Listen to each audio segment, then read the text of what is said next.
Saludos, queridos patitos, estamos aquí por iniciativa del amigo Sergio Sanz de Asturias y con Xavier Ormachea, que es el presidente de una fundación de cooperación con el este europeo, con Rusia, Ucrania, especialmente Ucrania últimamente, en los últimos 20 años prácticamente, ¿no? 22, por decirlo claramente.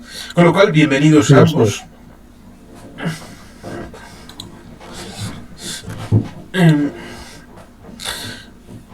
Sergio, ¿cuál era el propósito, dado que fue comentario a una imagen mía, pero bueno, fue a través de sugerencia tuya?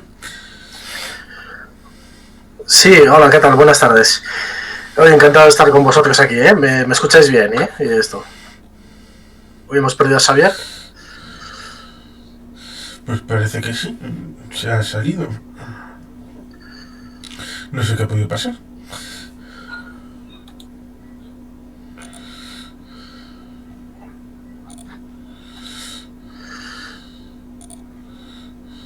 Perdona el tipo algo que no le diga.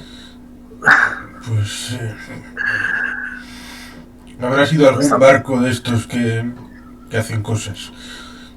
No, creo que es más fácil, he tocado algo yo.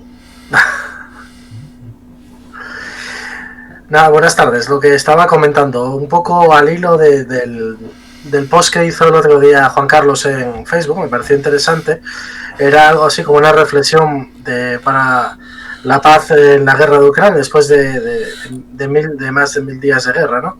Sí. Y la imagen en concreto, eso, era una imagen de la península ibérica, ¿no? Creo, de España, y la parte que estaba anexada a Rusia, ¿no? O algo así, ¿no? Esta es, correcto. Sí, es una imagen que es un poco provocativa, que no es el porcentaje, sino es literalmente los kilómetros cuadrados, que son 125.000, que resumen lo que fue ocupado a partir de 2014 en el Donbass y en Crimea, y lo que desde 2022 ha sido incorporado. Lo digo porque son kilómetros cuadrados y no porcentaje, porque el porcentaje, dado que Ucrania son como 600.000 kilómetros cuadrados y el Estado español son 500.000, hay un decalaje a pesar de que no sea tan importante. Sí, correcto. Yo comentaba, si te das cuenta en la respuesta que te di, ¿no? Comentaba un poco que era bueno analizar todo, por lo menos la perspectiva histórica de todo, ¿no? Porque no... yo es un poco lo que quería analizar, ¿no? Porque cómo se construye Ucrania como Estado-nación, o si es un Estado-nación considerado por otros países, y ver por qué esa zona a la que acabas de decir que tú para ti es una invasión, quizás no sea una invasión, sino era parte de Rusia y sigue siendo Rusia, ¿no? Es un poco para abrir el debate. ¿De Rusia o de la Unión Soviética? Yo diría que de Rusia y de la posterior Unión Soviética. ¿Quién creó las actuales fronteras de Ucrania? ¿Quién las creó? Vladimir Lenin. No. Sí, correcto. Primero porque eran mayores que las actuales. No. Hay una zona, todo el Cáucaso Norte, la zona llamada Kubán, era zona étnicamente ucraniana y fue totalmente desucranizada y rusificada. Así que bueno, vamos a ver, Ucrania existe de mucho antes. ¿De cuándo? ¿Desde cuándo? Sí. Bueno, vamos a ver. Bueno, primero podríamos retrotraernos al Rus de Kiev. Al Rus de Kiev del 862, correcto, pero el Rus de Kiev no es Ucrania. ¿Y en qué se transformó y en qué derivó el Rus de Kiev? ¿En qué? En varios principados, después de las invasiones mongolas y tal, en varios principados o estados ducales anexos, pero ninguno se llamó Ucrania como tal. Entonces, aquí hablamos... Tampoco Rusia. Te recuerdo que el nombre Rusia se adopta con Pedro con Iván el Cruel. Con Iván el Cruel. Hasta entonces era Moscovia, el ducado de Moscovia. Era el gran ducado de Moscovia. Anteriormente Suchal. Sí. O sea, toda esa invención de la Rusia histórica con Iván Nevsky es una pura invención. No es ninguna de Iván Nevsky, donde dice Rusia, no sé qué y tal. Bueno, perdón, Rusia ni se idea. El utilizar el término Kievan Rus o Rus de Kiev como antecedente de Rusia sería algo así como si Rumanía hoy en día, Romanía, se declarara el heredero legítimo del Imperio Romano, ni más ni menos, y por lo tanto reclamaría la ocupación de la península italiana. Pero no se declara de ahora, ya en el 1862 ya se celebra el milenario de Rusia y todo el mundo lo acepta, o sea, no estamos hablando de algo nuevo. Es decir, yo sigo diciendo que no existe un estado que se llama Ucrania en ningún momento de estos 1000 años. Formó parte dentro de varios principados o de la República de las Dos Naciones, ¿sabes? Pero en ningún momento existe algo que se llama Ucrania. Bueno, sabrás tú que... es de historiografía, ¿eh? Yo no... Nosotros tenemos esto. Hubo un intento que no llegó a fructificar de llamar el Principado de las Tres Naciones. Pero... No, se llegó a firmar, pero no se llegó a poner en marcha. Por lo tanto, se hablaba de las Tres Naciones y se consideraba, a pesar de que estaba dentro del Gran Ducado de Lituania, se consideraba como un territorio aparte. Correcto. Pero eso es una perspectiva personal, no histórica, no está refutada. Personal, no se llegó a formalizar. Es tan histórica como que en 2009 se celebró el milenario de Lituania. No se llegó a formalizar en ningún momento. Estamos hablando de Ucrania. Sí, y también se podría hablar de Polonia. Se podría hablar de Polonia respecto de que desapareció durante mucho tiempo. Exactamente. Y luego volvió a aparecer. Y recuerdo que el Partido Socialista Obrero Español en 1920 no reconocía la existencia ni de Polonia ni de Austria. Podemos hablar de las fronteras de Polonia, que también han sido muy cambiantes debido a estos cambios de territorio y de guerras sucesivas durante los siglos XVII y XVIII. Hombre, y también se podría decir que en Yalta se prometió elecciones libres y después de Potsdam no hubo elecciones libres en Polonia, sino hasta 1990. Incluso de alguna propuesta de algún líder polaco actual para apoyar a Ucrania en esta guerra, diciéndole que algunos territorios de Ucrania occidentales pasasen otra vez al Estado polaco. Y eso se llegó incluso a debatir y poner encima de la mesa. No, sí, entonces, vamos a ver, gente diciendo bobadas es algo muy libre. Polonia nunca ha reivindicado la parte de Ucrania, concretamente se está refiriendo a la Galicia, que formó parte de Polonia, pero formó parte como una concesión que se le dio a Polonia después de la Primera Guerra Mundial.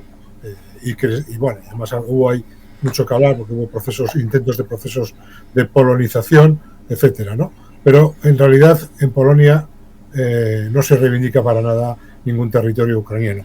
De la misma forma que Eslovaquia no reivindica la Sakarpatia tampoco, aunque formó parte del Imperio Austrohúngaro. Y bueno, pero a ver. No, yo no digo que el Estado polaco lo reclame. Yo he dicho que algún político polaco actual lo ha llegado a decir. No he dicho, obviamente, no lo he dicho ni. Lo que diga, pues vale, pues muy bien, pero no me sirve de nada. O sea, como referente de nada, porque. A ver. Digo que es. Yo he oído decir bobadas a polacos, a ucranianos y a rusos. Siempre hay algún outsider que se dedica a decir cosas extrañas. Sí, ¿vale? Por ejemplo, Orbán llevando la bufanda de la gran Hungría a partidos de fútbol. Sí. Bueno, pero Orbán no es un outsider, es el presidente de Hungría. Pues por eso, con mayor gravedad, teniendo en cuenta de que lo hace a título particular, pero como presidente de un país, ofendiendo a países de la Unión Europea. Lo que hace Lenin es reconocer la República de Ucrania.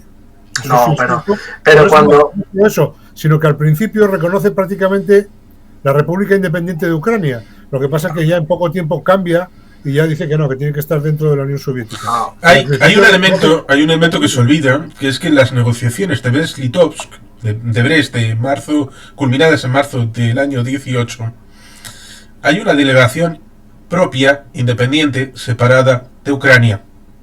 Ucrania está con una delegación propia e independiente de la de Trotsky, y eso solamente se hace con el reconocimiento de una existencia de algo distinto, que es algo llamado Ucrania. Y que resulta curioso porque Vladimir Vladimirovich Putin enseñó hace un año o dos un mapa supuestamente francés del siglo XVIII, y cuando fui a buscar ese mapa me encontré que había una palabra en esa parte del mundo. Ponía Ucraine. Es decir, Ucrania existía en aquel momento cuando Putin decía que no existía.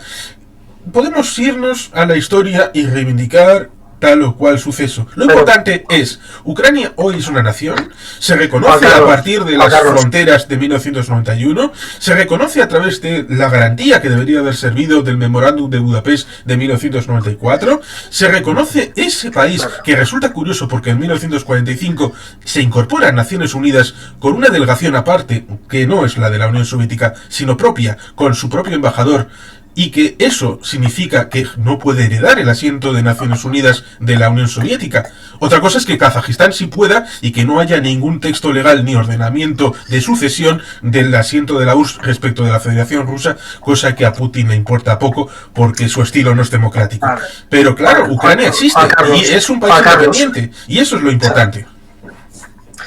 Por puntualizar varias cosas, ¿no? Los oscos están en el mapa de Asturias desde siempre, porque es una región de Asturias, pero nunca han sido un estado propio dentro de Asturias. ¿Me entiendes? Que aparezca la palabra Ucrania en un mapa puede ser porque la zona se denomine Ucrania, no porque sea un estado en sí. Vamos a ser serios. Porque un minuto. Yo no le quiero negar su estado. No. Es que lo que estoy diciendo para Alemania o para Italia o para Bélgica. Bueno, lo que estoy diciendo es que las fronteras. Argumento para Italia, Alemania y Bélgica. Lo que estoy diciendo es que para las fronteras de Ucrania marcadas por Vladimir Lenin, no todo el territorio pertenecía a esa región ucraniana. Estaremos de acuerdo en que Crimea nunca fue Ucrania, o sí fue Ucrania también, Crimea. Y Rusia. Bueno, Catalina la Grande lo anexionó a Rusia. Creo que ya tenemos un precedente. Antes de ser el Imperio Otomano y el Kanato y demás. Lo anexionó, pero no es Rusia. No es Rusia, vale, de acuerdo, no es Rusia. Y yo creo, seguramente estén en Sebastopol saliendo por las calles pidiendo, no somos rusos, sacadnos de aquí, por favor. No creo que pase eso. Es difícil que pase todas las cosas porque en Sebastopol vivían 60.000 familias del ejército ruso, porque era una base naval alquilada a Rusia. Esas 60.000 familias votaron en el referéndum de anexión, siendo rusos que estaban ahí simplemente destinados militarmente. Entonces hubo trampa en ese referéndum. Sí. No me cito Sebastopol. Bueno, Sebastopol o cualquier zona de la península de Crimea, cualquier pueblo que quieras de la península de Crimea. No Sebastopol, casualidad. Sebastopol era una base militar alquilada por Ucrania a Rusia. Podemos ponernos de acuerdo, por lo menos, que las fronteras delimitadas por Vladimir Lenin para la República Federativa Socialista de Ucrania no realmente era un poco sui generis, cogido un poco de aquí, un poco de allá, y tal, o son las de siempre, son las históricas, las de toda la vida. No, son menores que el Vamos mapa a ver. étnico.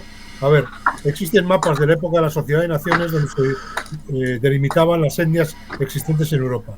La etnia ucraniana ocupaba mucho más espacio que la actual. Toda la zona llamada Kubán, que es el norte del Cáucaso, era ucraniana. Entre ellas la ciudad de Rostov-na-Donu.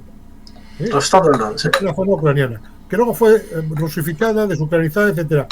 Partes de Kursk, del Kursk que ha ocupado Ucrania, también han sido ucranianas. Entonces las fronteras que se fijan en época de Lenin son menores que las que corresponden a la etnia ucraniana. Bien es cierto que toda esa zona es absolutamente plana. Es decir, la Europa central y del este hasta los Urales es plana y existe una mezcla terrible de poblaciones. Entonces te puedes encontrar con una población como hay en Ucrania de habla griega, otra población de habla rusa, otra población ucraniana. Entonces no es una cosa como en el caso, por ejemplo, nuestro, que estamos delimitados por fronteras geográficas muy claras.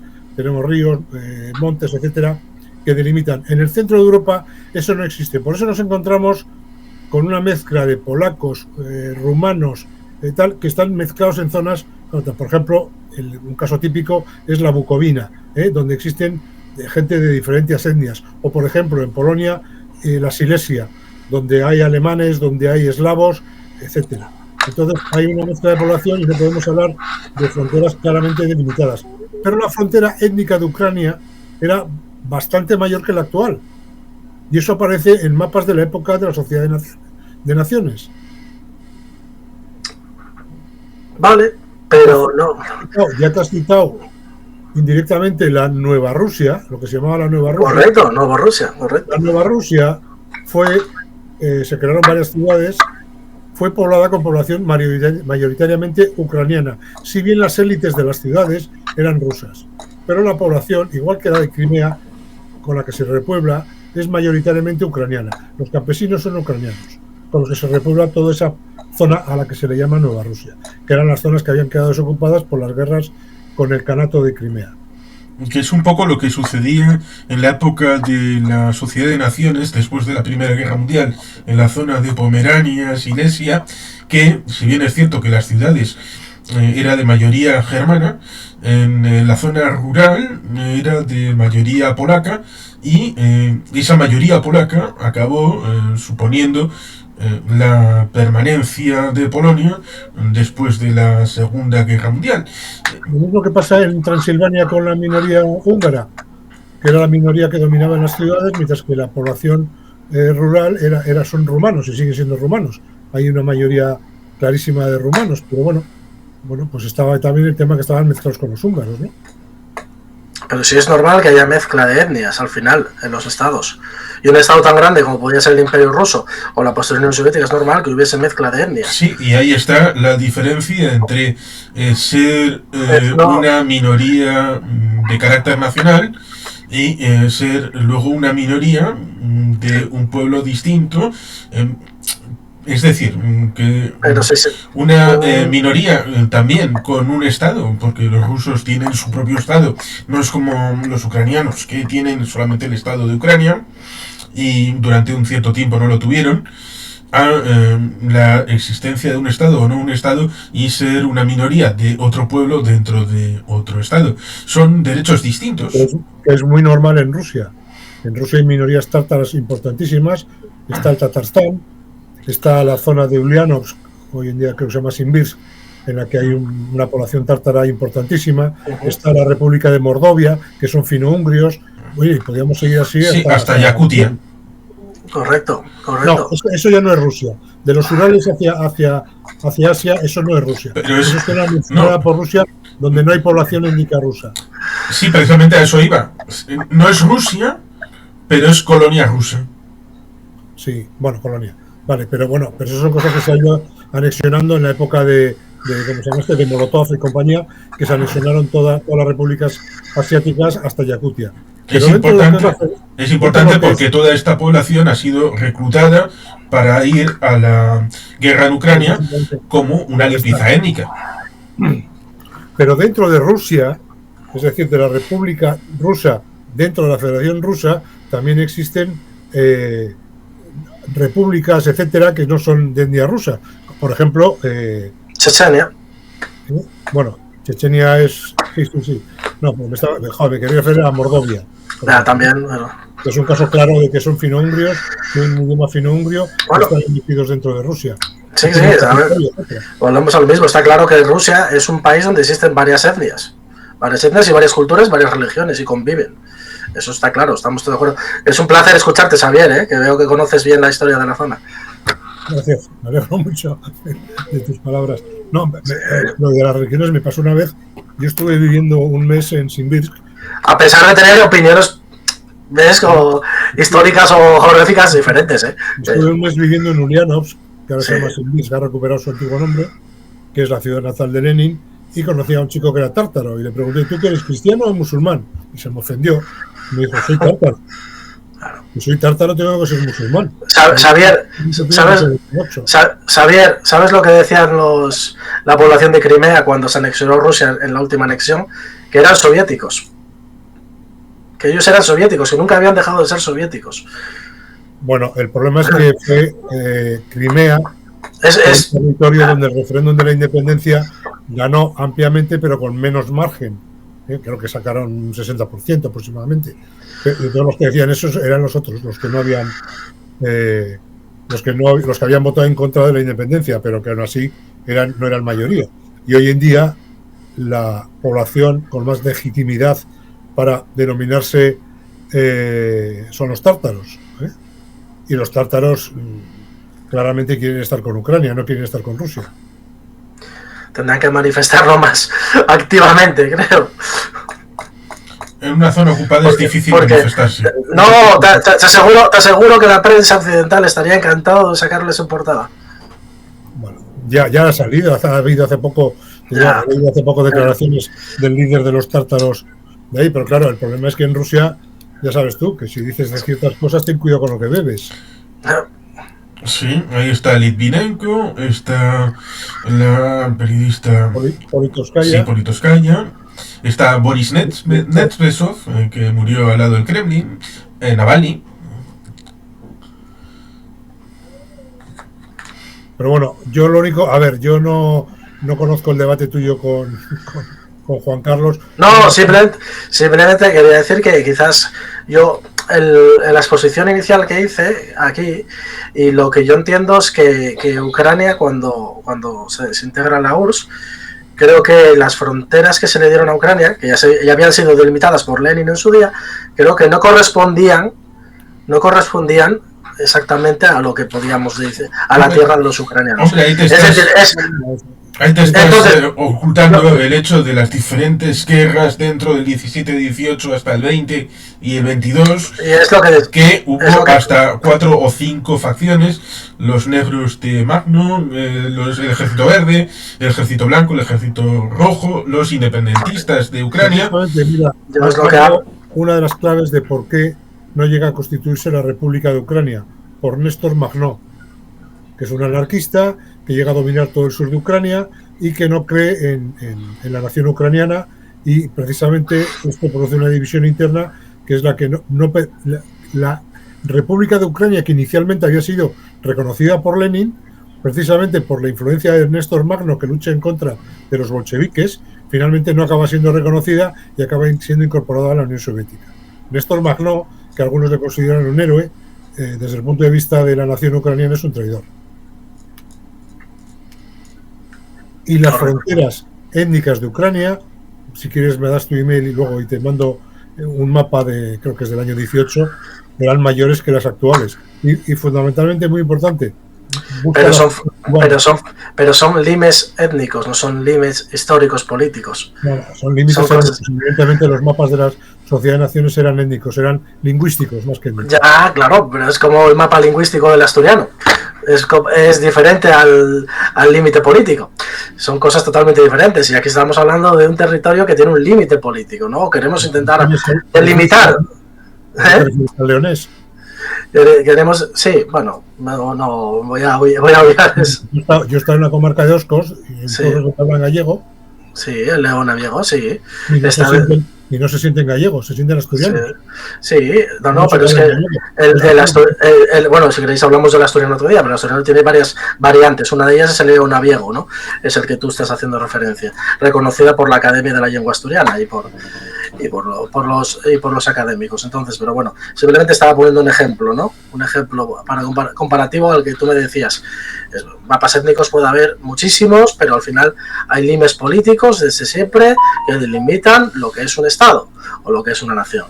Un Estado-nación. Pero a lo que voy es que los límites étnicos de Ucrania eran mayores que los de la República de Ucrania que reconoce Lenin, que básicamente y con la incorporación posterior de Crimea es la que existe hoy en día. Y hay una zona que se llama el Kubán, que es todo el norte del Cáucaso, que era ucraniana y que nunca se llega a incorporar a la República de Ucrania. Nunca. Sí, bueno, y luego hay otra serie de acontecimientos históricos que hay que tener en cuenta. Primero, la hambruna del 2021 con la nueva economía de guerra y lo que produce de muertes en toda la Unión Soviética, no solamente en Ucrania, pero luego fundamentalmente está el Holodomor, donde mueren entre 6 y 9 millones de ucranianos. Fundamentalmente donde más en las zonas de la cuenca minera, del Donbass, etcétera, mucha gente de la que desaparece por hambre es reemplazada por campesinos rusos. Por eso en esa zona, a pesar de que se sienten ucranianos, no se sienten rusos, el idioma ruso es predominante. Entonces, uy, muchas contradicciones entre teorías, Javier, ¿eh? ¿Por qué? No lo sé, se sienten ucranianos porque hablan ruso. Perdona, en Euskadi hay zonas donde no se habla euskera, se habla castellano. De hecho es algo que yo iba a comentar antes, que en esa parte oriental de Ucrania llamaba la atención que se hablaba ruso, no se hablaba ucraniano prácticamente.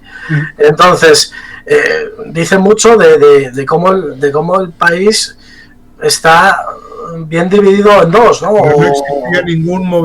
No existía ningún movimiento político que reivindicase la incorporación a Rusia. La incorporación a Rusia vino después, por lo que sucedió después del Maidán.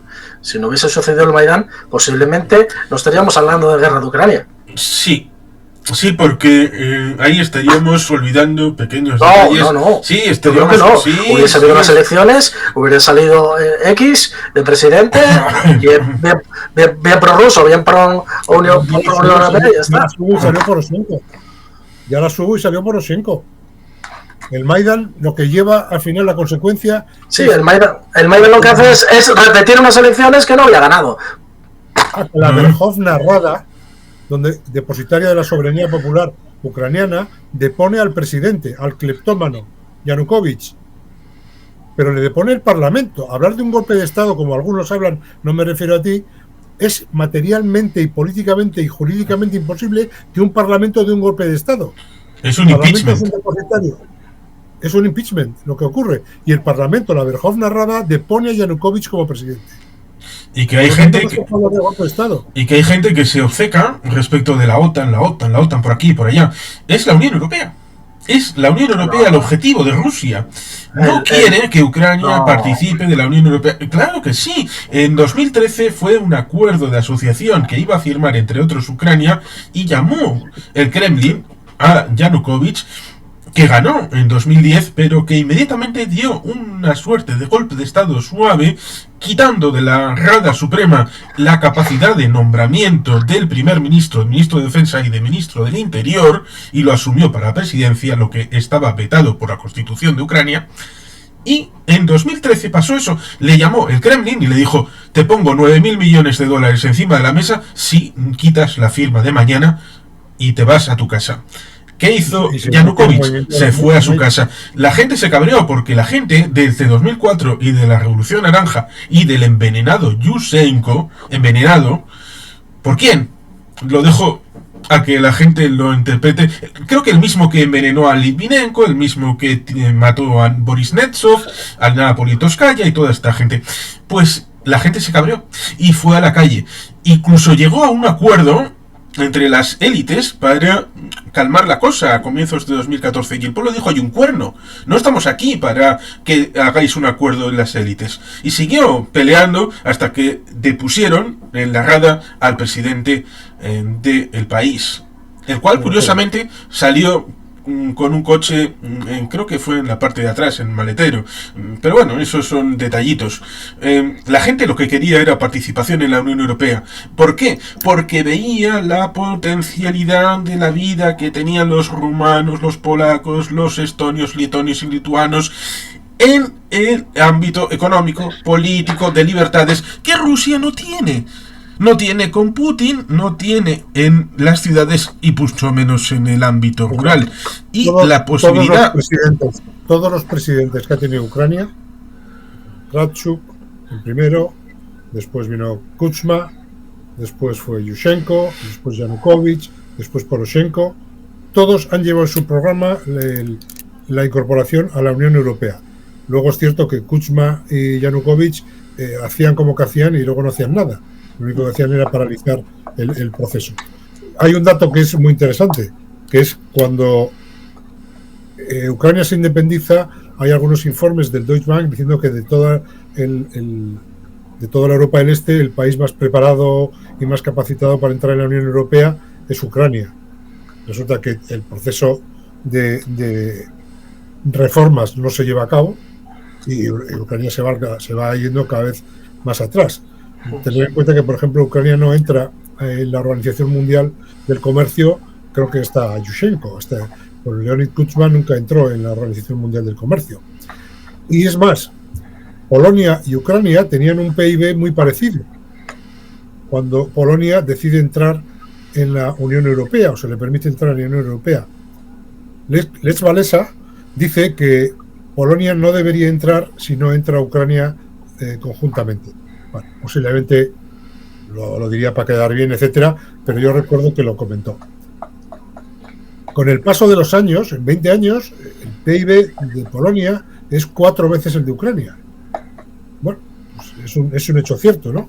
Y para Ucrania, formar parte de Europa es una aspiración.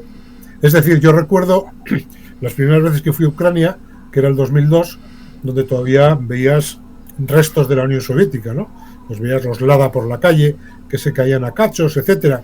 Y cuando veías anuncios de venta de apartamentos, ponía estándar europeo.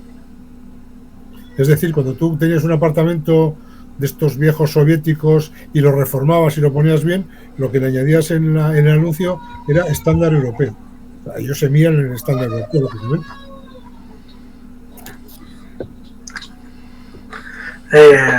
Una pregunta que me gustaría haceros. Lo comentaba ahora Juan Carlos. Con el tema de, porque bueno, empezó por la OTAN y luego ya empezó con la Unión Europea. El expansionismo de la OTAN hacia Rusia fue una buena decisión. Es que no hay expansionismo. No se expande. Son los países los que piden entrar en la OTAN. Es decir, la OTAN no hace ningún movimiento para expandirse hacia el este, sino los países que se van liberando de la órbita soviética, lo primero que hacen es pedir la entrada en la OTAN. ¿Por qué? ¿Me puedes explicar? Mira, hubo.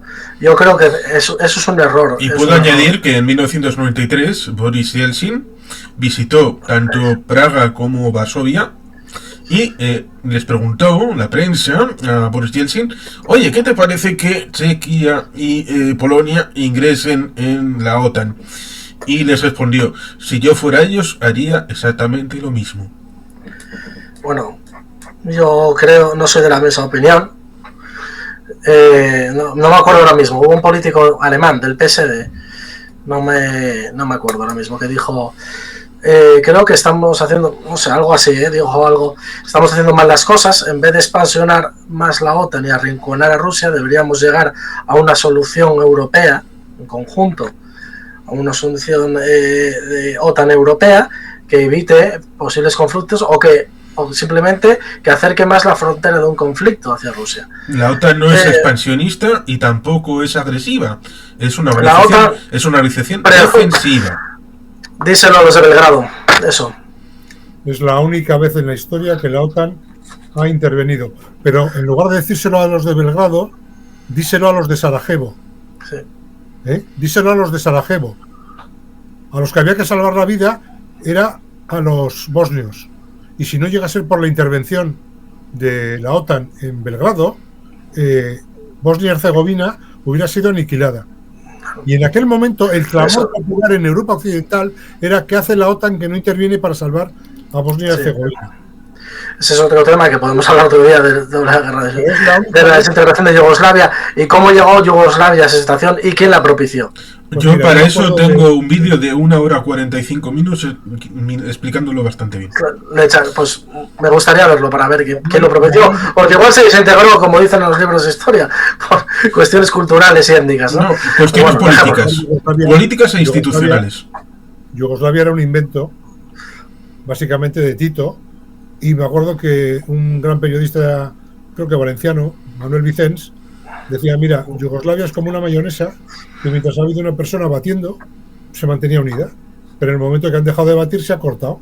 Y evidentemente nos hemos encontrado que en Yugoslavia tenías gente que había estado con Turquía en el Imperio Otomano, gente que había estado en el Imperio Austrohúngaro, gente que había sido reino independiente como Montenegro, que esto hace poco además, y me llamó la atención encontrarme con la publicidad de cierto partido escrita en cirílico, que los montenegrinos decían que a ver qué pintaba esa publicidad escrita en cirílico, etcétera. Luego están los albaneses de Kosovo, son totalmente albaneses.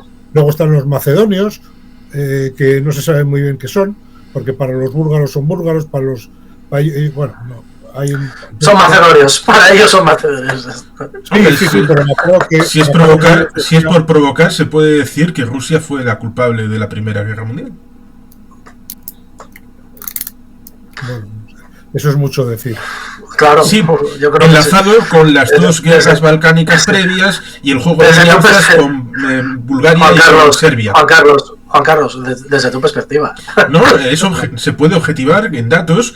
Otra cosa es que yo no he dicho Rusia es la única culpable del inicio de la Primera Guerra Mundial, porque luego fue interesado el hecho de echarle la culpa única y exclusivamente a Alemania.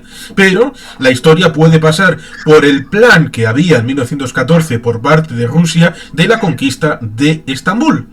Y eso ligado a la estrecha alianza que tenían con Bulgaria, y que en ese momento, después de que Bulgaria había intentado la toma de Estambul por su cuenta en las guerras balcánicas previas y el fracaso establecido, la idea de que Rusia lo hiciera con apoyo menor de Bulgaria y Bulgaria retranqueándose y diciendo que no, ahí fue el cambio de apoyo de alianzas a que Serbia fuera el hermano menor de Rusia, y por lo tanto eso derivó en un empuje cuando se estableció el diálogo por el asesinato del archiduque, y eso significa que Rusia puede ser culpable por ciertos intereses geopolíticos, con lo cual ciertamente el asunto puede ir bastante lejos. Juan Carlos, una pregunta. ¿Alguna vez Rusia no ha sido culpable?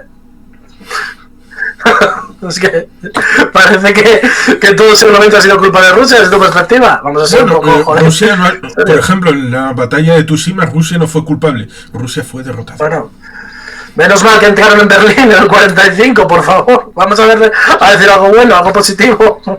Bueno, aceptaron al señor Olivier para la creación de la ensalada Olivier, que todo el mundo conoce como ensaladilla rusa. Así que, bueno. No, pero bueno, volviendo un poco a la pregunta que os hacía, que nos hemos desviado, es si creemos que los europeos no nos hemos relacionado con Rusia como deberíamos habernos relacionado después del desmembramiento de la URSS, ¿eh?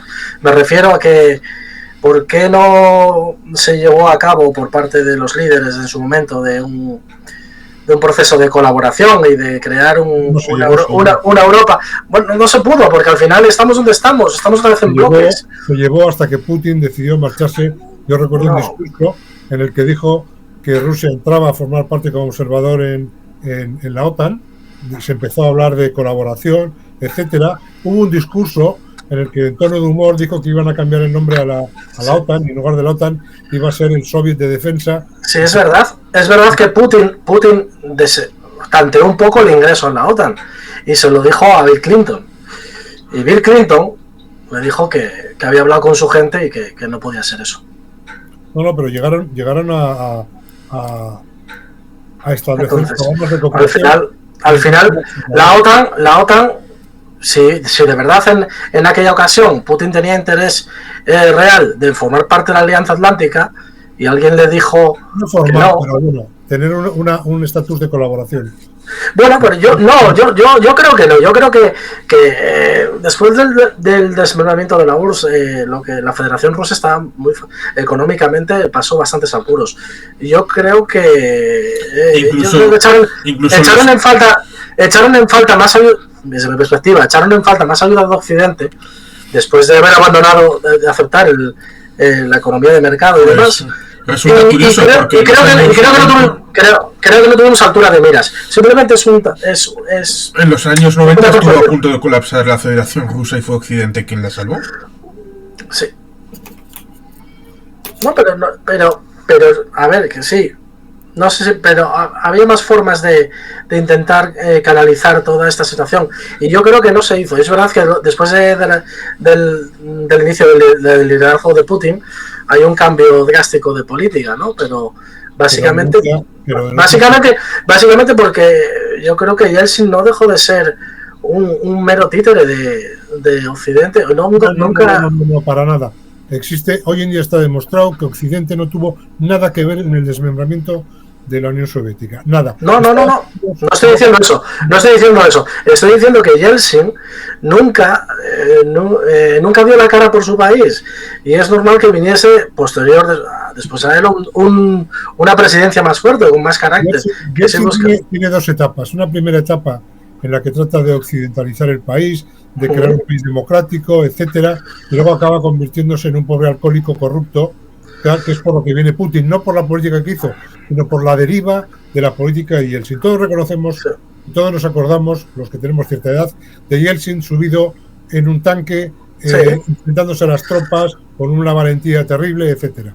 Y empezó bien, pero aquello fue degenerando, se fue convirtiendo en un corrupto, él y toda su familia, alcoholizado, etcétera. Y finalmente él le acaba entregando a Putin el poder, un agente de la KGB, aunque ahora se llame la FSB, pero bueno, para nosotros sigue siendo la KGB, se le entrega a cambio de la inmunidad que el otro le promete, ¿no? A continuación lo ningunea, pero cumple, es lo único que cumple. Claro, cuando Putin se hace con el poder, Putin primero no tiene ninguna intención de establecer una democracia en Rusia, ninguno. Segundo, no tiene ningún problema en decir en público que la mayor desgracia de la historia ha sido la del desmembramiento de la Unión Soviética, y empieza a cargarse a toda la oposición. Y con lo que sueña es con lo mismo que, ¿os acordáis de Milosevic cuando prometió crear la Gran Serbia de nuevo, etcétera? Pues Putin promete a la gente que va a volver a crear la Gran Rusia imperial, etcétera, ¿no? Porque es curioso, al final la Rusia de Putin se parece mucho menos a la Unión Soviética y se parece mucho más a la Rusia zarista. Sí, correcto. Realmente. Correcto. En ese aspecto es verdad, porque hasta los hasta los patriarcas religiosos vuelven a tener ahora presencia en la escena política. Eso ha pasado últimamente. Por decir algo, algo característico. Te cuento una anécdota. El Papa Juan Pablo II quería visitar Rusia y le dicen que no. Y entonces se dedica a visitar todos los países de alrededor, visita el Kazajstán, tal, etcétera, ¿no? Donde además no había católicos. Y al final, cuando quiere visitar Rusia, le dicen que si quiere visitar Rusia tiene que reconocer que la Iglesia Católica renuncia a hacer proselitismo en Rusia. Tienen que reconocer que la Iglesia Ortodoxa es la que manda, etcétera. Y entonces Juan Pablo II les dice que él no puede reconocer eso, que oye, que la población es libre de hacerse católica o seguir siendo ortodoxa el que quiera, ¿no? Y entonces Juan Pablo II nunca llega a pisar Rusia, no se lo permiten. Ahí te indica el poder que llega a tener el patriarca, ¿no? Entonces, sí, correcto. No sé cómo se correcto. No, la misma línea, me imagino, porque no creo que... pero yo me refería... De ser agentes del KGB, pero bueno. Bueno, hombre... yo me refería a eso, un poco a la reflexión que yo creo es que nosotros desde Occidente no hemos hecho lo necesario para crear una Europa unida, ¿no? Igual no sé si influenciados por nuestros amigos americanos o no, pero... No. Los amigos americanos tienen su propia agenda y nosotros tenemos la agenda de los países europeos donde no podemos olvidar...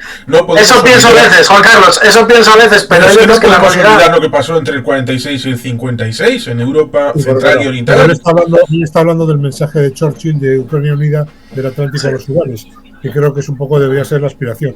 El problema es que Rusia no ha querido iniciar ese camino. No ha querido potenciar una sociedad civil fuerte, no ha querido fomentar la cultura democrática, no ha querido hacer nada de eso. Y entonces es muy difícil porque tiene que haber, para que dos cuerpos se unan, debe haber animus maritalis. Y por parte de Rusia no lo ha habido. Sí, pero no crees que en vez de alejarnos de nosotros, si lo agregamos hacia nosotros y que comparta esfera política con nosotros dentro de una supranación europea, ¿no crees que esos cambios internos se pueden dar más rápido? Pregunta, No, el problema es que tiene que ser al revés. Primero tiene que haber cambios internos de una Rusia democrática. No siempre. Perfecta, porque para que haya una democracia perfecta debe haber una sociedad civil que lo permita, ¿no?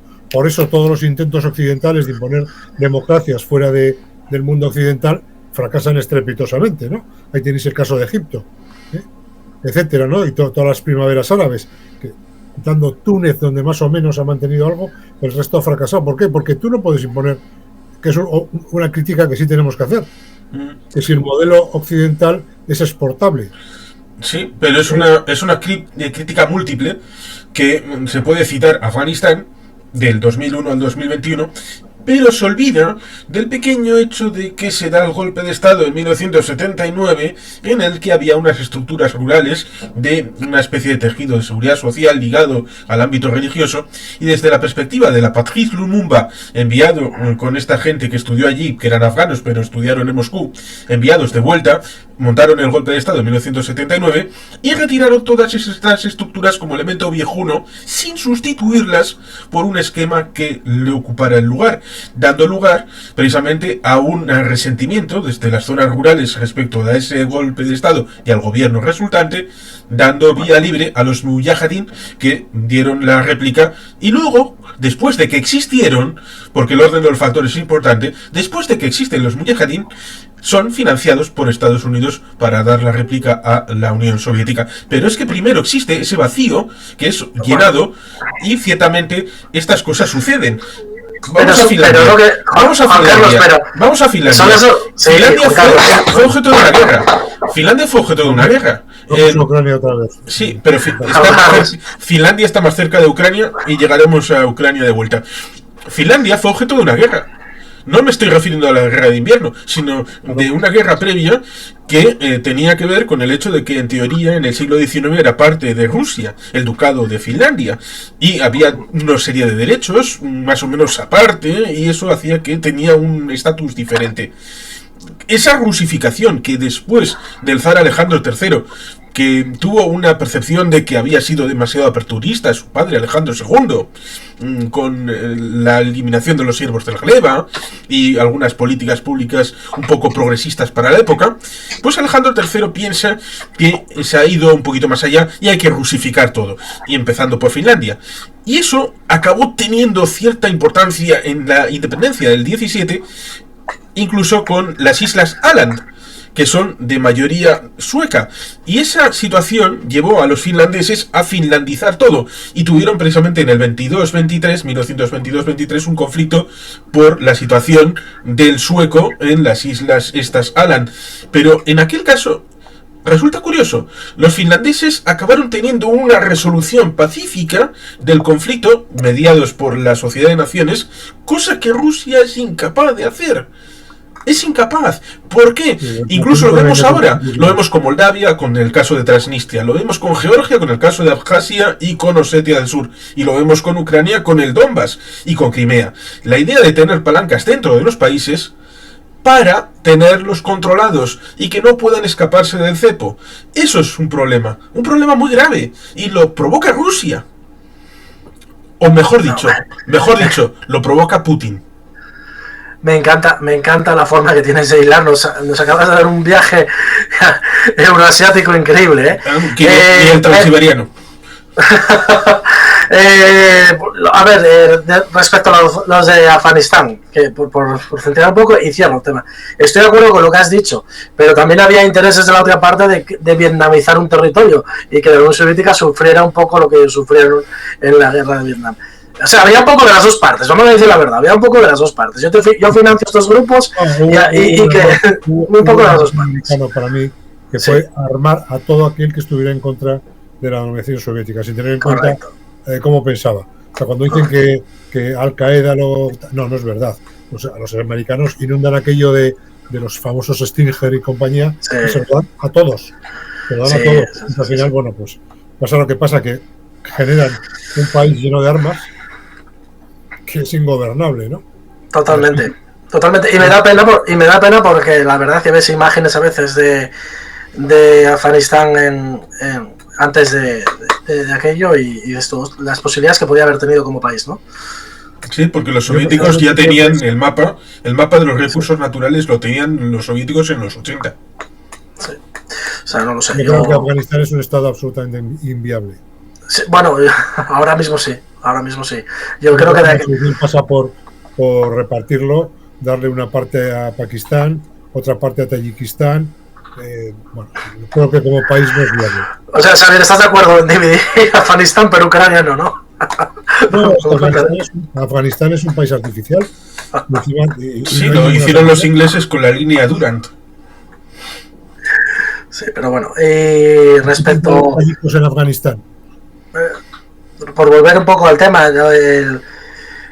¿Cómo veis la llegada de Trump a la presidencia y algún posible cambio diplomático respecto a la guerra de Ucrania o una posibilidad de negociaciones de paz reales? Yo creo que cualquier negociación de paz que no pase por la retirada de Rusia a sus fronteras naturales no va a tener viabilidad. Es decir, es como cuando el plan chino, cuando presentó China, que no sé por qué salió diciendo el famoso coronel Baños diciendo que Ucrania no había aceptado. El plan chino pasaba por, oiga, usted respete las fronteras. Si quieres, yo te aceptaría el hecho de Crimea, ¿no? Que en Crimea se garantice un referéndum democrático, controlado de forma... No, porque si Crimea, bueno, pues tiene una componente más complicada. Pero el resto es vuelta a las fronteras naturales. Pues creo que es lo que... Lo de Trump porque Trump un día dice una cosa y al día siguiente dice la contraria. Sí, no, yo te pregunto las posibilidades que pueda haber. Si puede haber posibilidades reales de paz con la llegada de Trump. Por lo menos es que se percibe un cambio en la política respecto a Ucrania. No lo sé, ha dicho eso, pero luego se ha desdicho y ha dicho otra cosa. Entonces, él dice que lo soluciona en 24 horas. No sé. Sí. Tuvo unas declaraciones un poco cuando la última vez que visitó Zelensky ahora en campaña electoral de Estados Unidos, tuvo unas declaraciones un tanto como es él, ¿no? Un poco así estridentes, que el tango no lo pueden bailar 3 personas, ¿no? Que él solo se pueden bailar 2. Entonces se lo dijo a Zelensky respecto a su relación de amistad, entre comillas, con Putin. Sí, pero Putin también decía que prefiere que gane Biden, entonces... Yo sí creo que yo creo que puede haber un cambio de paradigma, porque si es verdad que los combates se están intensificando en los últimos días. No sé... Sí, pero es que el problema es que... Por un posible alto el fuego, quizás, ya no digo paz. Pero es que el alto el fuego ya lo tuvimos en el 14 con los acuerdos de Minsk, que no sirvieron para nada porque Rusia empezó a violarlos el día 1. Pero el problema es que está habiendo combates, está habiendo tal, pero es que el problema es que Rusia está teniendo del orden de 1.400 bajas al día. ¿Cuánto tiempo es la picadora de carne? De Ucrania no sabemos, menos. Pero no, sabemos que son menos, pero es que Rusia lleva del orden de 750.000 bajas, ¿eh? Hay mucha guerra de cifras y yo no me atrevo a aventurar para ninguno de los dos bandos. Y yo creo que el otro día Volodymyr Zelensky aprobó una nueva normativa de reclutamiento y eso no indica nada bueno tampoco por parte del lado ucraniano. Es que la diferencia es que Rusia tiene casi 200 millones de habitantes, mientras que Ucrania se habla de 40, pero que en realidad no lo son, porque entre la gente que se ha ido marchando, etcétera, andarán en 20 y muchos, casi 30. Bueno, la diferencia está en el que Rusia ha hecho movilización de tapadillo. Tampoco ha hecho, yo no creo que haya hecho una movilización. Las movilizaciones no han sido públicas. También ha rascado en África y en América, en cubanos, en gente del Sahel. Ahora tiene norcoreanos. Ahora tiene norcoreanos. 12.000 norcoreanos. Y Ucrania, todos los llamamientos los hace públicos. Alcoholizados y adictos a la pornografía. Han llegado a Rusia, han descubierto que se puede ver pornografía y están, por lo que dicen, están todos alcoholizados. No. Terrible con ellos. Lo de los norcoreanos se sabrá. En el momento que yo no tengo ni idea. Si entran en combate se sabrá. Pero se está especulando. Pero es que también hay mercenarios extranjeros en el lado ucraniano. Porque es obvio que Ucrania no tiene soldados suficientes. Pero hay muchos mercenarios extranjeros, sobre todo latinos. Me sorprendió que había unos cuantos colombianos, que había muchos colombianos en el frente ucraniano. No, vale, pero es que el ejército ruso estaba formado, la mitad eran mercenarios, sino todos. Sí, porque no fue como decía Juan Carlos, no ha sido una movilización tampoco, ha sido una movilización de tapadillo, no ha sido una movilización tampoco general. Entonces, han preferido tiempo de organizaciones puntuales, como... En Rusia lo que no querían era molestar a la gente pudiente de Moscú y de San Petersburgo. Pero eso pasa en todos lados. Los hijos de los pudientes nunca van a la guerra, Juan Carlos. Ya lo sabes. No, el problema es que Putin no ha querido hacer una movilización en lo que es Rusia. Ha llevado tropas del Dagestán, asiáticas, etcétera, tal. Se ha llevado chechenos también. Bueno, los chechenos que han hecho el ridículo. Se iban a comer el mundo y eran terribles y tal. Y no se ha vuelto. Fíjate hace cuánto no se vuelve a hablar. No se oye hablar de ellos. Entre otras cosas, porque vamos a ver. La famosa fama de Rusia de que no pierde guerras, no ha perdido guerras cuando les han invadido. Eso lo dijo el otro día Trump, por cierto, esa misma frase. A ver. Pues Trump se equivoca porque Rusia perdió la primera guerra chechena. Sí, pero que cuando ellos han sido los invasores, las han perdido casi todas. Bueno, yo un poco quería poner en perspectiva de futuros porque no sé lo que va a pasar con la nueva presidencia, porque al final la diplomacia estadounidense sigue pesando mucho en las relaciones geopolíticas y... Hombre, ahí habría una pregunta que hacerse. ¿Cuál es el objetivo de guerra? ¿Cuál es el objetivo de guerra de Ucrania? Existir. Seguir siendo un estado, seguir estando libre, pudiendo elegir a sus amigos, pudiendo entrar en la OTAN, en la Unión Europea, en el ASEAN o en la Confederación Intergaláctica, la que quieran. ¿Cuál es el objetivo de Rusia? Yo creo que la destrucción de Ucrania como Estado independiente y que fuera como Belarus. Y ese es el objetivo de los 3 días iniciales. Y ese es el objetivo de fondo. Otra cosa es que pueda o no pueda hacerlo, que yo creo que no puede hacerlo. ¿Cuánto va a aguantar Belarus? ¿Bielorrusia? Ya están destruyendo el bielorruso. En las aulas. Hay un tema que es que yo me acuerdo cuando se reunió Putin con Xi Jinping, que dijo, porque Rusia y China son 2 superpotencias, y yo me imagino que en ese momento Xi Jinping se estaba meando de risa, ¿no? Porque decir que esa es una superpotencia cuando se tiene un PIB inferior al de Italia y están manteniendo un presupuesto de 900.000 millones en defensa en estos momentos, es decir, con un PIB, el de Rusia, que está por debajo de 2 billones nuestros, no billones americanos. El PIB de Rusia está por debajo de 2 billones. Resulta que el presupuesto de defensa está en 900 y pico mil millones de dólares. Pues ¿cuánto tiempo puedes mantener el ser superpotencia? Porque yo siempre pongo el mismo ejemplo a la gente. Tú date una vuelta por tu casa y mira todo lo que tienes y dime qué cosa está fabricada en Rusia. Mira, Xavier, quizás ahora seguramente se estén fabricando más ahora que antes, debido a la guerra. La economía de guerra es la que está manteniendo el PIB ruso que no caiga No, pero que sí es verdad, aquella frase, a mí me pareció un poco aquella frase jocosa de von der Leyen que decía que Rusia no va a tener acceso a microchips, va a tener que tirar de microchips de lavadoras y de refrigeradores, no sé si os acordáis. Sí. Y yo creo que me pareció un poco ridícula porque iba a encontrar mercado para encontrarlo seguro, y si no, pues no le quedaba otra que hacerlos de creación propia. No al final ya sé que no es tan fácil, pero les habrán obligado. De hecho, los misiles que caían en Ucrania, al final cuando los abrían, pues había muchos que no explotaban, se veía que tenían electrónica americana. Sí, ahí es el problema de la no existencia de las sanciones secundarias que, curiosamente, Donald Trump sí se las puso a Irán y les coaguló cualquier posibilidad de mercancías occidentales por estas cosas de vamos a vender estos microchips a Kazajistán, que no los necesita, pero luego guiño guiño aparecen en Ekaterimburgo y de ahí van a Moscú. Las sanciones secundarias que metió Trump sí afectaron al ámbito de Irán, pero en Rusia no se pusieron sanciones secundarias. En el caso de la economía resulta curioso porque está recalentada, tiene muchas dificultades, el rublo está estabilizado por Nabiulina y los ferrocarriles funcionan de aquella manera. La situación económica, financiera es horrible y en 2025 va a tener una situación pero muy complicada. En principio iba a ser solamente un año especial, el 2024, y los presupuestos cuando se han presentado, ahí la cosa no va para adelante.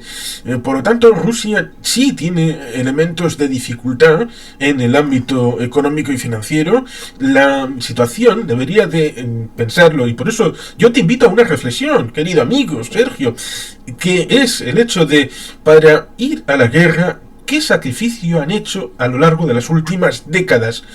El hecho de haber detraído infraestructuras, puentes, bienestar, estado de bienestar respecto de servicios sociales, ambulatorios, centros de salud, centros educativos, elementos que a lo largo y ancho de Rusia deberían de haber estado y que no existen para haber hecho la guerra y haber invadido Georgia, haber invadido Ucrania y haber hecho la puñeta tanto hacia adentro como hacia afuera.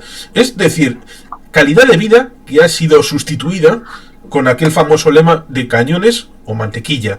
Aquí han decidido que no exista mantequilla, que no exista ningún tipo de elemento de seguridad social, de elemento de estado de bienestar en Rusia, para dedicar todos esos recursos al interés geopolítico y geoestratégico de Rusia y de Vladimir Putin. Cosa que parece ser que a los rusos no les molesta, o por lo menos dentro del esquema de cosas tal y como se ven actualmente. Gracias por la invitación a la reflexión. Yo me esperaba que la economía rusa cayera al poco tiempo de empezar la guerra, porque todo el mundo, muchos economistas de prestigio decían que iba a caer por las sanciones. No ha sido así. Hay que ir más allá del PIB. En estos momentos por un rublo te dan 110.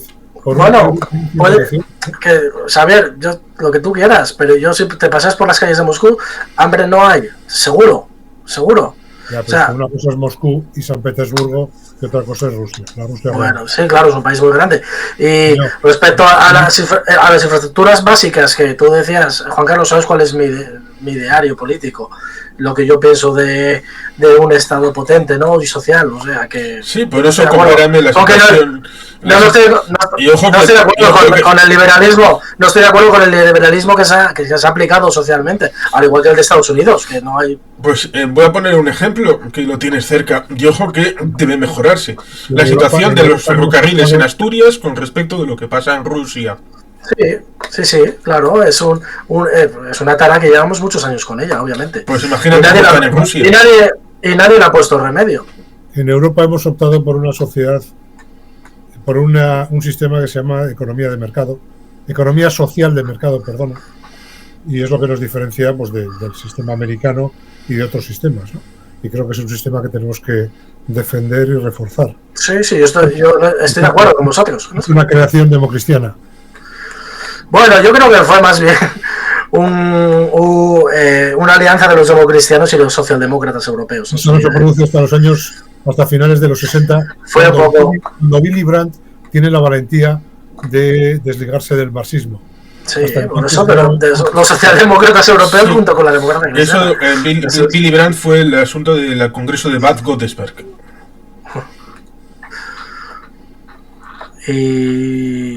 No, evidentemente, de no ser por la alianza histórica entre democristianos y socialistas, no se hubiera producido la sociedad europea que conocemos. Porque la base era que lo que uno construye, el otro no lo destruye al llegar al poder.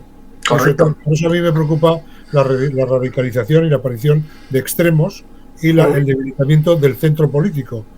Porque esa alianza histórica en la que uno construye y el otro construye sobre el anterior, se puede acabar rompiendo si nos encontramos con extremas izquierdas y extremas derechas que vienen a cargarse todo ese consenso social. Sí. En eso estamos, yo creo que todos de acuerdo aquí. Yo simplemente el debate de hoy lo propuse desde una perspectiva, por llamarlo desde el punto de vista histórico, ¿no? O de visiones históricas diferentes de la zona. Pero es que es eso, además de la historia, nos encontraríamos que aun en el caso de que Ucrania, pongámonos en el peor de los casos, aceptara desligarse del 20% del territorio que tiene, Rusia no tendría ninguna satisfacción para ese hecho, porque habría ido a la guerra para ampliar un territorio que no necesita, porque es el país más grande de la Tierra.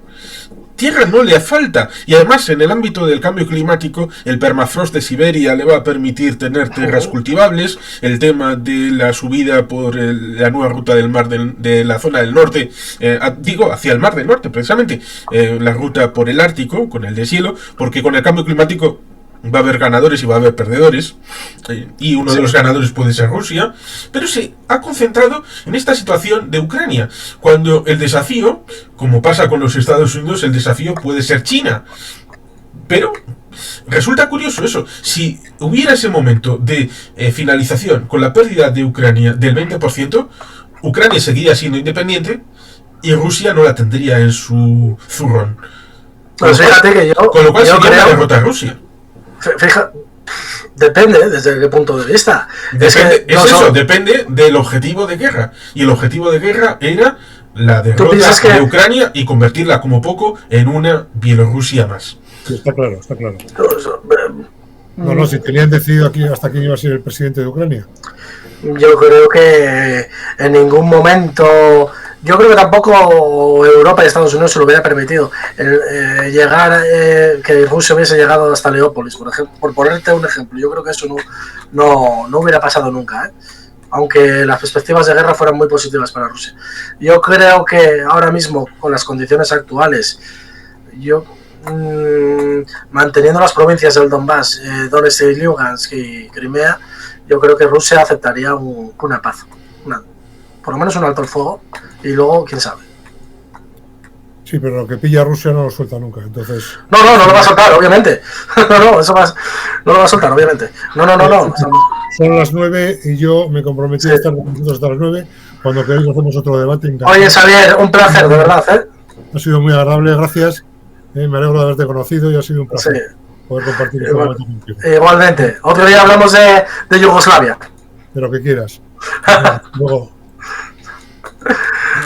Bueno, Juan Carlos, de verdad, ha estado muy bien, Está muy bien porque, aunque me he sentido en minoría, la próxima vez me traes aquí a un rusófilo, Oye, de eso creo que no tengo... No pasa nada. No, simplemente yo analizaba, si te diste cuenta, políticamente yo analicé más bien la perspectiva histórica de la creación del Estado ucraniano. Es lo que un poco yo creo... Lo que yo he estudiado, básicamente. Sí, lo más parecido fue José Luis Uriz, que vino a un conversatorio.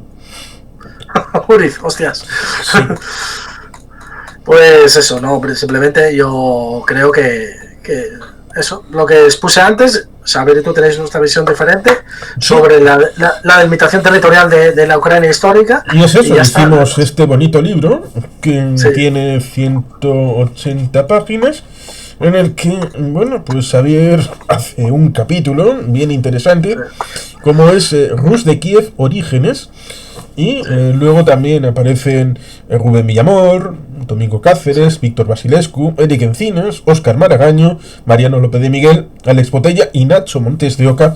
Y salió en su momento, y yo creo que sigue teniendo, precisamente por esa vocación, no de explicar la guerra, porque seguro que conoces que hay una revista llamada Ejércitos que tiene varios libros sobre el tema del desarrollo del conflicto en el terreno de combate, y yo, como ya veía que ese ámbito ya estaba cubierto, pues me dije, vamos a hacer un elemento que justifique por qué Ucrania existe y por qué tiene legitimidad para ser un Estado libre e independiente en base precisamente a la historia, y por eso se me ocurrió hacerlo, y con el añadido de que pensé, puedo escribirlo todo yo, pero si lo hago con amigos, entonces podrá ser más rico y plural, y por eso le fui, no sé si decir la palabra engañando, pero sí endilgando algún capítulo a la gente según lo que yo creía que podía ser competencia más respecto de unos u otros, y por eso enseño el libro para que la gente, si quiere, ya alguna vez ya sabes que te he propuesto hacer algún libro entre los dos, pero la vida pues tiene... Buscaremos algún tema interesante, ya sabes que estoy abierto, y sí me encantaría, recojo el guante sobre el tema. Y la verdad que ha estado bien el debate porque siempre aprendes algo, ¿no? Yo por lo menos intento siempre aprender algo al debatir y al conversar con gente que piensa diferente, ¿no? Y hoy me llevo pues muy buenas lecciones con Xavier y contigo. Pues ciertamente muy agradecido que hayas estado, y evidentemente a los que hayan llegado hasta aquí, que pueden comentar, hacer preguntas, comentarios acerca de lo que han podido ver, o si quieren algún tipo de ampliación o que volvamos con algún otro tema, con sea Yugoslavia o cualquier otro asunto, pues evidentemente para esto está la caja de comentarios. Sí. Sí. No, pues Juan Carlos, de verdad, nada, muchísimas gracias por invitarme a este espacio.